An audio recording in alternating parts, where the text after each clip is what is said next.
25,000 feet. 4 minutes to the target. An impossible challenge in bomber crew survival against odds is about to begin. The odds were impossible. A 1 to 10 technical disadvantage against the WWII. Military analysts said a return flight from this sector simply couldn't be done. But on October 14th, 1943, everything changed. A critical situation over Schweinfurt required action that every expert predicted would end in failure. What happened in the next 5 hours would completely rewrite aerial warfare history. Because this crew didn't just survive, they achieved the impossible, using a method still debated today. The tactic they employed. It remains a mystery element to most casual historians. Wait until you see the moment the pilot figured it out at minute 8 of this flight. Our story begins in the freezing hangars of England. 1943. The old pub was a B-17 flying fortress that was about to face its final test. The B-17 was a beast, but it was flying into a flak alley, designed to shred aluminum. Numerical data suggested that for every 10 bombers sent, only 6 would return. Nite crew young men, mostly in their early 20s, from across the heartland of America. They were facing a strategic situation where the enemy held every tactical advantage in the sky. As the wheels left the tarmac, the mission clock started its deadly, invisible countdown. The destination was the heart of Germany, and their fighter escort was forced to turn back early. 28 German fighters. 1 lone, crippled bomber. The odds just hit 0. But here's what nobody knew. The most dangerous man in the sky was about to make a choice. The formation shattered as the first wave of interceptors tore through the clouds. The old pub took a direct hit to the nose, shattering the glass and killing the oxygen flow. Charlie Brown pulls back on the stick, but the controls are sluggish and failing fast. The tail gunner is down, and the waist guns are jammed with ice from the sub-zero wind. They are now a straggler. The easiest prey for the wolves of the Luftwaffe. In the cold, thin air, the crew struggles to stay conscious as the temperature hits -60. Enter Francis Stiegler, a German ace with 22 kills and a deadly reputation. He spots the smoking B-17 and levels his wings to finish the impossible survival story. Stiegler moves in close, his thumb hovering over the cannon trigger for the kill. He looks through the jagged holes in the B-17's fuselage and sees the carnage inside. The plane is held together by little more than hope and a few charred rivets. Stiegler realizes the crew is completely defenseless and unable to fight back. Brune looks to his right and sees the dreaded black cross of the Luftwaffe. He expects the final burst of fire, but instead, the German pilot makes direct eye contact. In this moment, the laws of war collided with a sudden, strange sense of humanity. Stiegler remembers his commander's code.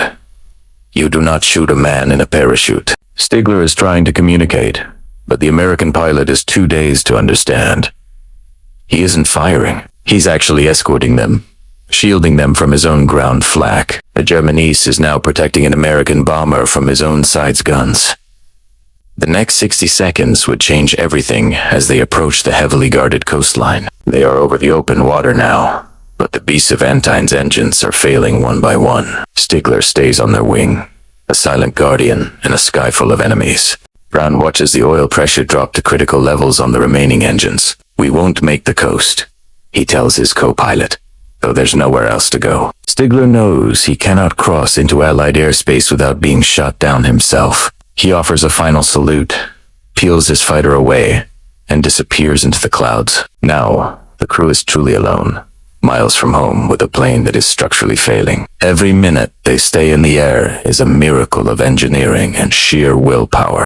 They are using anything they can find to stop the freezing wind from killing the wounded. This is the survival against odds that the history books rarely capture in detail. Brown sees the English coastline, but he has no landing gear and no flaps. He has to bring this 30-ton bird down on its belly without exploding. On T-ground, the ground crew watches in horror as the pub limps toward the runway. They've never seen a plane this damaged actually stay in the air. The impact is violent, throwing the crew against the bulkheads as the plane slides. But as the dust settles, the engines finally go silent, and the crew is still alive. Against every mathematical probability, 9 out of the 10 men survived the flight. They tell their debriefing officer about the German who didn't shoot, but he tells them to stay silent. The mission was classified.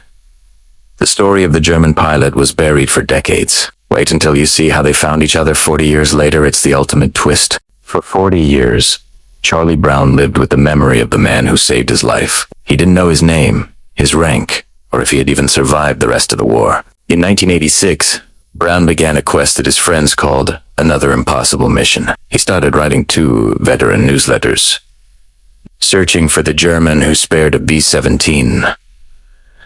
Thousands of pilots had flown for the Luftwaffe, and many were now dead or missing.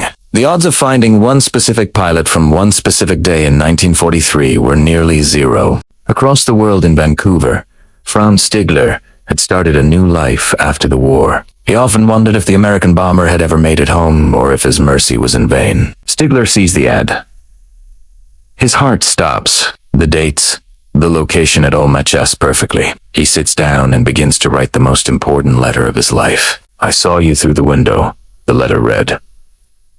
"I couldn't kill you then, and I'm glad I didn't." When Brown receives the letter, he breaks down in tears at his kitchen table. In 1990, the 2 men agreed to meet in person for the first time since that fateful day. The press got wind of the story, and the world watched this impossible reunion. They didn't see enemies. They saw brothers who had shared a moment of pure grace. The tension of 40 years of wondering vanished in a single, emotional embrace. They became the best of friends, traveling together to tell their story to new generations. They proved that even in the darkest conflicts, individual choices can change history. Their story is now a textbook case of honor in combat, but the technical details are even wilder. In exactly 60 seconds, we'll reveal the one mechanical fluke that actually saved the plane. Engineers later studied the flight logs of the old pub to understand how it stayed airborne. They found that the B-17 was designed with a specific redundancy that most crews didn't know about. Even with hundreds of holes,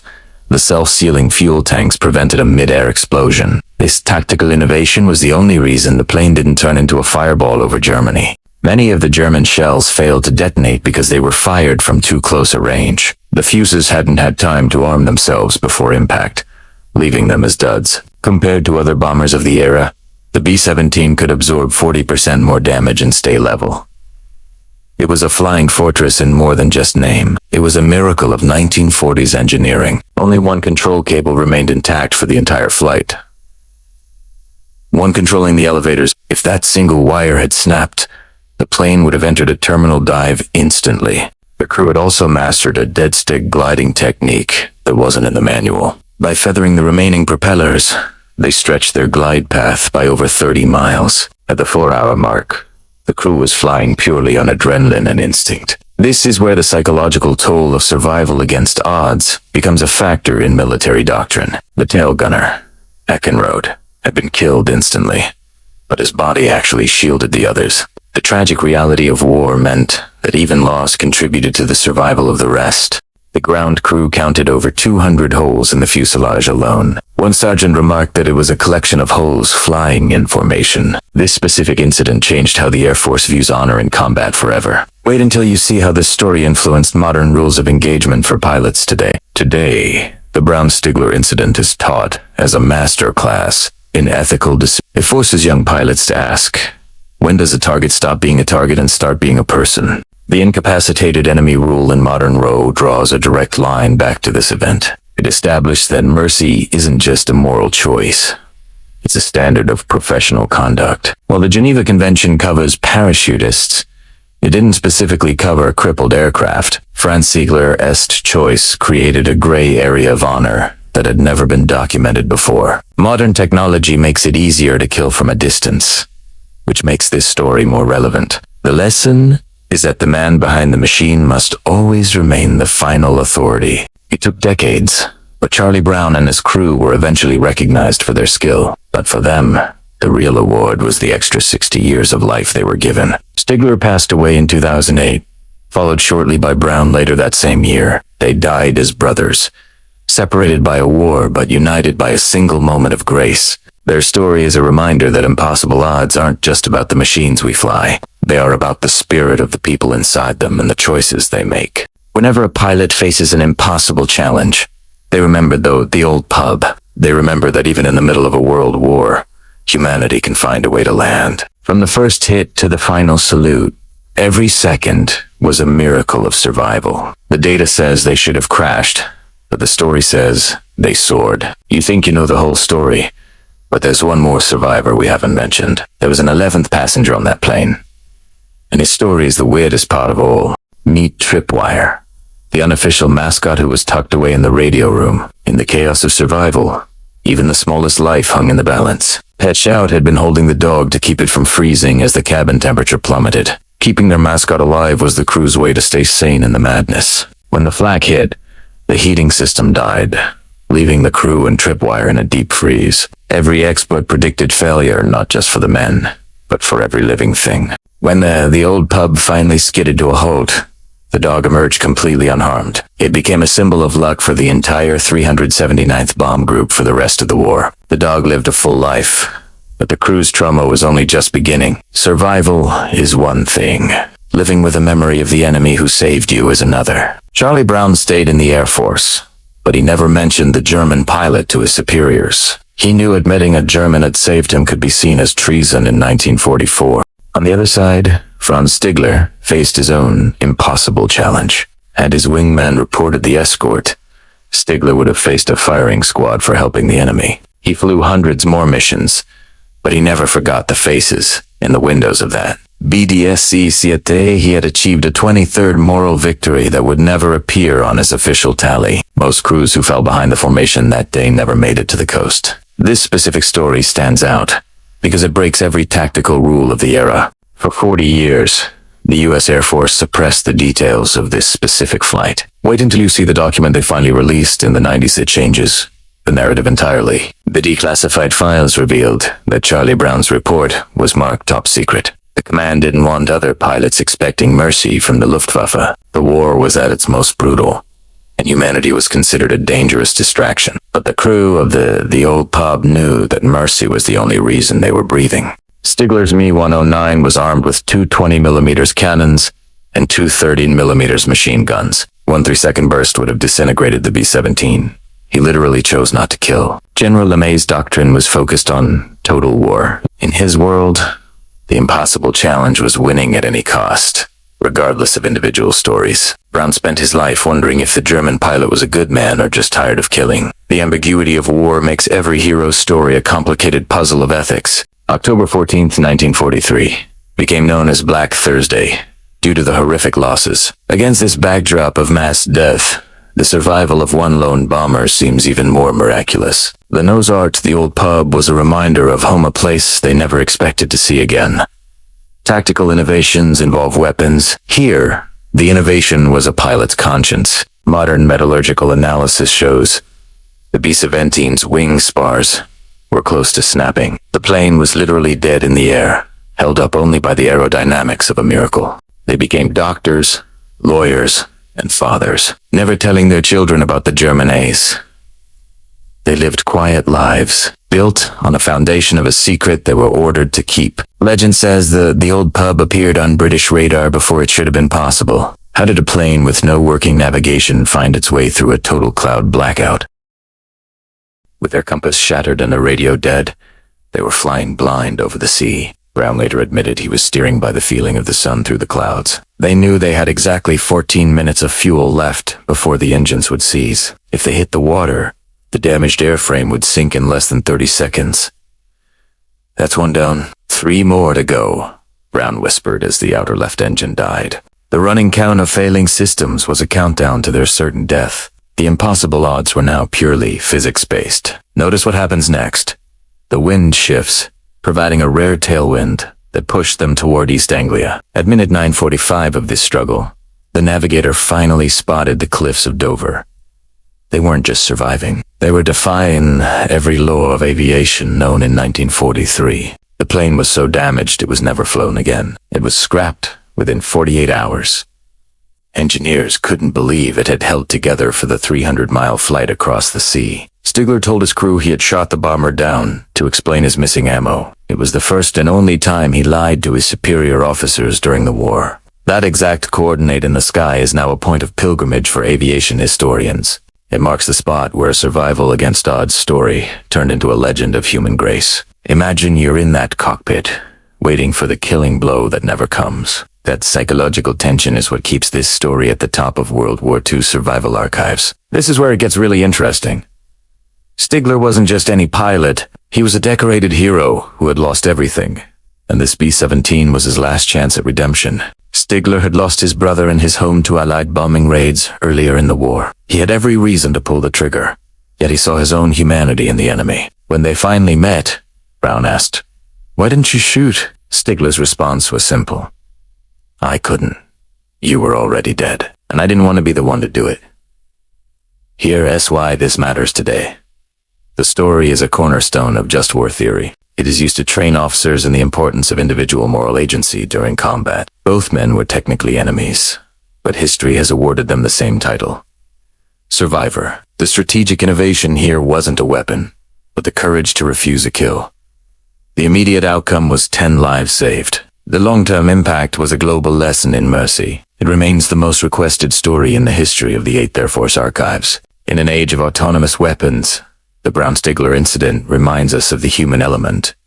A machine would have fired. A man chose to fly alongside and wait. The survival of the crew against impossible odds was verified by every flight record. But the verification of their character was something only they and one German pilot knew. The mission ended at 16:32 hours, but the story has lasted for over 80 years. Every time you think the odds are impossible, remember the bomber that wouldn't fall. "I don't think I'm a hero," Brown once said. "I think I was just a man with a very good friend in the sky." That friend was someone he was supposed to hate. Tactical innovation comes in many forms, sometimes as a bullet, sometimes as a salute. Next week, we look at a tank crew that did the same thing on the ground against even crazier odds. Historians have mapped all 200+ holes in the airframe to understand the survival miracle. Each hole represents a moment where the crew could have perished instantly.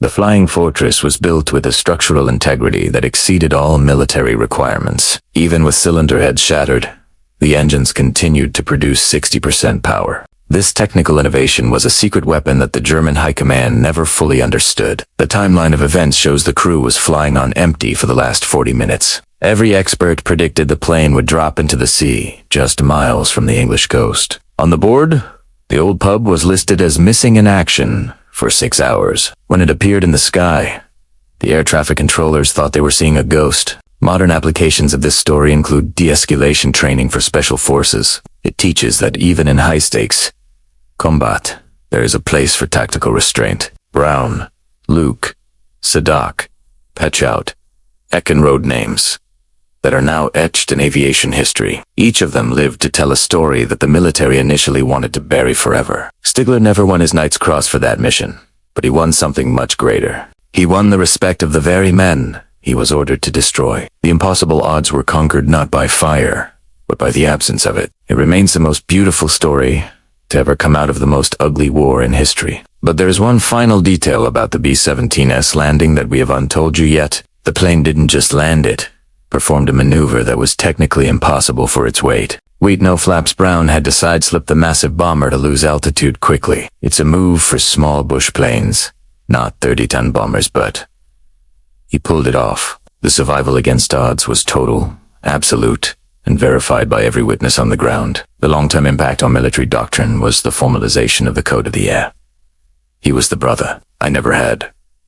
Brown said at Stigler's funeral in 2008. Their story proves that the person across the battlefield is often more like you than different. Today, we look at these machines and see history. We look at their stories and see hope. The impossible challenge is always there, but so is the human choice to be better. Summarizing the core innovation, it was the tactical use of empathy in a time of hate. This is why the story matters today, as we face new and complex global challenges. The bomber crew survived against odds that were calculated to be 0%. But as we've seen, statistics don't account for the soul of the pilot or the mercy of the enemy. If you want more stories of tactical innovation against impossible odds, hit subscribe. We bring you the deep dive research and the technical details that others miss. Next week, the ghost tank of the Ardennes, a story that builds on this same theme. You won't believe how one crew held off an entire division using only a broken radio. To the men of the old pub and to Franz Stigler, we salute your courage. History remembers the battles, but we remember the men who chose peace. 10 men went up. 10 men came down. Because one man decided that impossible wasn't an option. See you next week.